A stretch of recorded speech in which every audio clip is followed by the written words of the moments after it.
Ayun na nga mga guys, nakapagpa-installasyon na kami ng bahay at saka nakapagpa-kontado na rin kami. Sa abot ng aming makakayang mag-asawa, nakapagpagawa kami ng aming pinapangarap na bahay. Ako po ay isa ko OFW dito sa UAE. At kasalukuyang 9 months na po ako at lahat po ng sinasahod ko ay diyan po napupunta.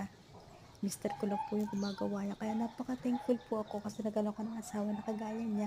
Siya na lahat po yung gumagawa niyan. Sa aking napakapangarap na bahay simula nung una.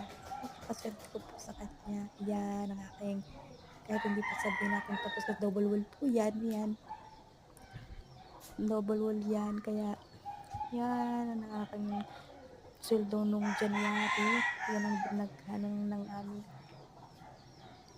bahay yan, may saksakan na at saka lalagyan na lang ng karpet kung tapos din. Pero may kuryente na yan kasi may saksak kami sa ninang ng asawa ko. Yan nga guys, thank you for